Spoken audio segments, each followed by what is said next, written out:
Saya kadang membayangkan membatasi normativitas hukum hanya pada bentuk formalnya sama dengan menyatakan cinta hanya sekedar menyematkan cincin perkawinan tanpa ada kelanjutannya.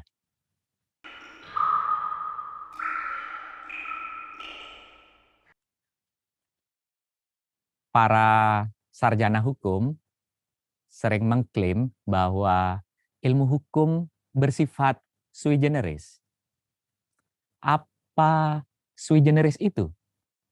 Lalu jika ilmu hukum bersifat sui generis, apakah ilmu hukum menutup pintu untuk bekerja sama dengan ranah ilmu lain secara interdisipliner?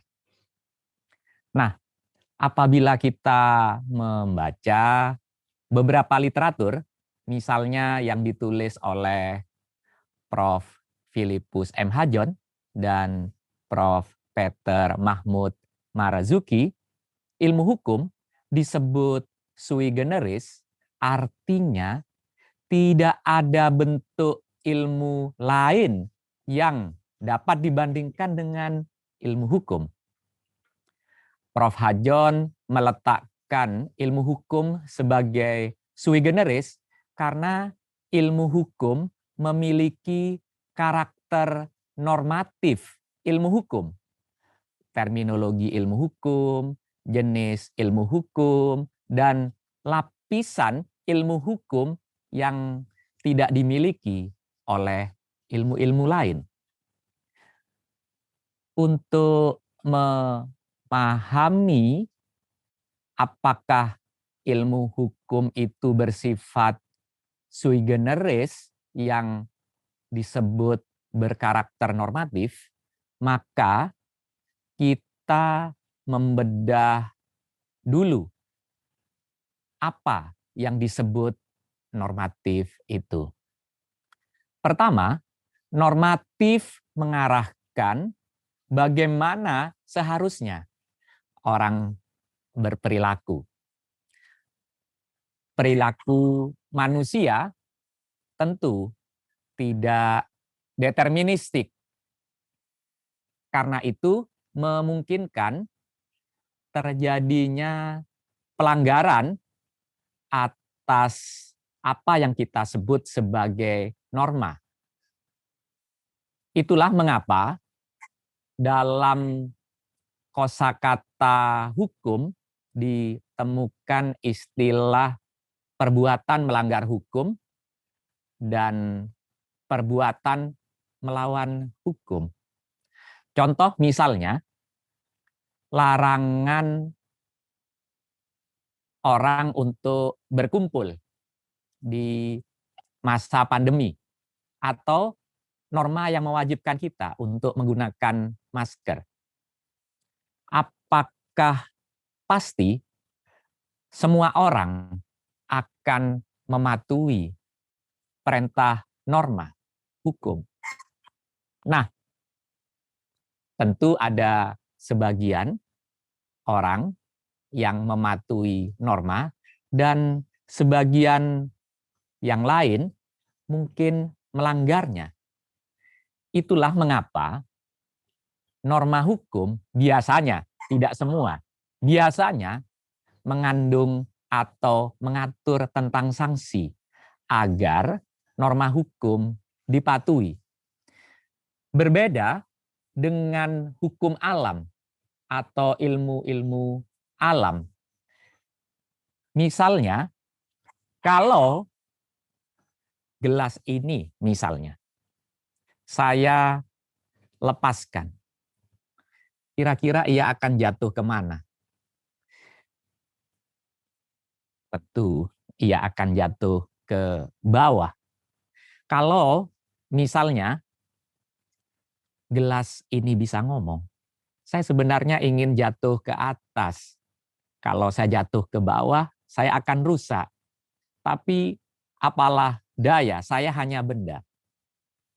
Maksudnya, perilaku manusia dengan gerak benda berbeda. Dalam hukum alam atau ilmu-ilmu alam bersifat deterministik. Keniscayaannya lebih pasti dan berlaku hukum kausalitas, hukum sebab akibat. Nah, apabila gelas ini saya lepaskan, ternyata tidak jatuh ke bawah, tapi melayang-layang ke atas, saya melanggar hukum alam.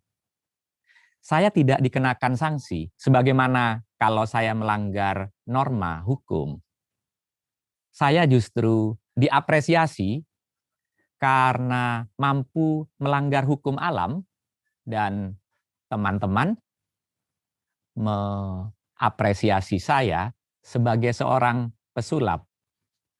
Nah, itulah hukum alam lebih pasti dibandingkan norma hukum. Walaupun hukum alam misalnya seperti fisika, deterministik dan lebih pasti dibandingkan norma hukum, ternyata seperti fisikawan Werner Heisenberg justru menemukan prinsip ketidakpastian. Nah, uniknya para sarjana hukum hingga sekarang masih percaya tentang kepastian hukum. Yang kedua, normatif menuntut pertanggungjawaban. Pertanggungjawaban terkait dengan kesadaran. Itulah mengapa perbuatan orang gila, meski telah memenuhi unsur, tidak bisa dimintai pertanggungjawaban hukum. Sedangkan dalam hukum alam tidak membutuhkan kesadaran.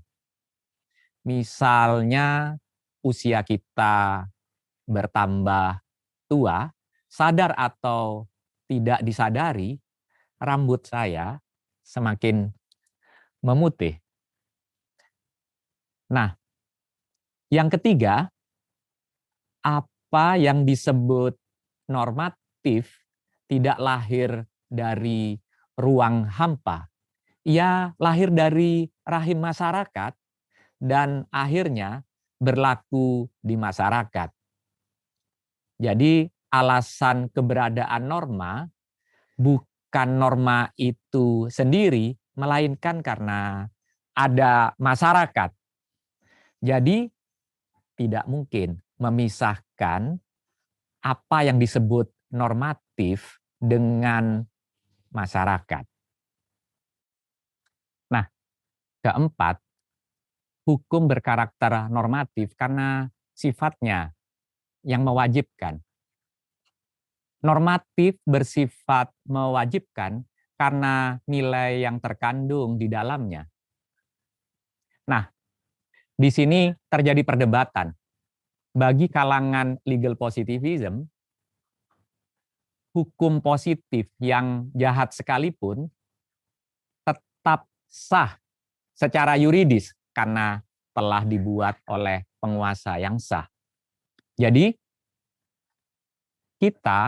kalau kita melanggar hukum, bukan berarti kita orang baik atau orang jahat, tetapi perbuatan kita telah memenuhi unsur hukum. Sebaliknya, bagi pemikir hukum kodrat, walaupun ia dibuat penguasa yang sah, tetapi apabila isinya bertentangan dengan keutamaan nilai, bertentangan dengan sumum bonum, ia tidak layak disebut hukum. Mengapa? Karena dianggap telah mengalami pembusukan hukum. Nah, pada titik ini, apa yang disebut normatif bukan pada bentuk formalnya, tetapi apakah isinya mengandung keutamaan nilai. Yang kelima, norma tentu tidak bisa berbicara sendiri. Ia memerlukan manusia untuk menafsirkannya. Dengan demikian, klaim normatif adalah klaim sosiologis dan psikologis. Artinya, penafsiran si penafsir atas norma juga dipengaruhi oleh pendidikannya, latar belakang sosialnya, perspektif ideologinya dari sang penafsir. Tetapi kadang tak diakui atau disangkal oleh si penafsir itu, sehingga ia mengklaim bahwa penafsiran atas norma adalah penafsiran yang objektif, yang lepas sama sekali dari kepentingannya dan seolah bebas nilai. Nah, kita sekarang menjadi tahu bahwa karakter normativitas hukum itu sangat manusiawi.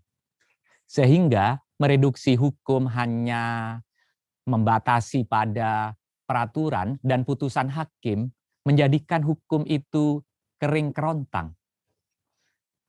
Saya kadang membayangkan membatasi normativitas hukum hanya pada bentuk formalnya sama dengan menyatakan cinta hanya sekedar menyematkan cincin perkawinan tanpa ada kelanjutannya.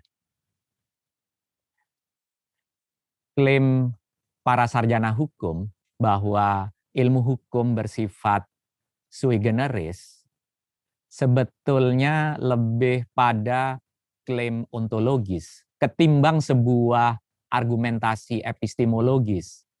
Mengapa?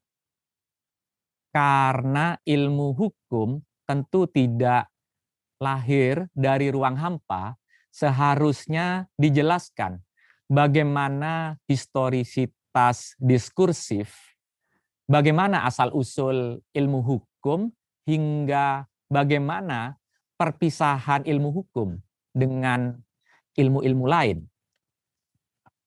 Bagaimana ilmu hukum kemudian menjadi ilmu yang tersendiri atau sui generis.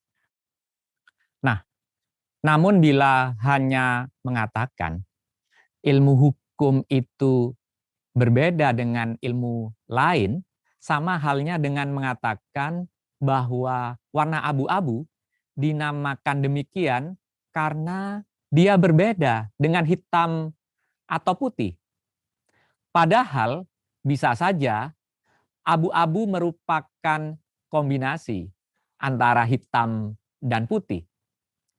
Dengan mengatakan warna itu adalah abu-abu dengan alasan tidak suka hitam dan putih, maka penyebutan warna abu-abu tidak memiliki signifikansi apapun. Sama halnya dengan menyebut ilmu hukum adalah sui generis karena tidak menyukai ilmu-ilmu sosial atau ilmu-ilmu humaniora, maka tidak mempunyai signifikansi apapun. Salah kaprah memahami karakter normatif dalam ilmu hukum menyebabkan fakultas-fakultas hukum di Indonesia bertengkar tanpa tahu mengapa mereka berselisih dan apa yang diperselisihkan.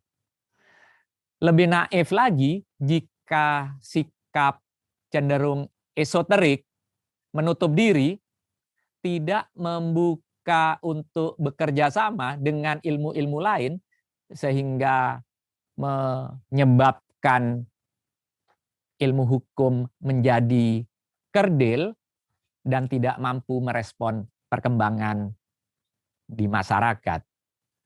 Nah, terlebih lagi, masalah hukum sekarang semakin kompleks.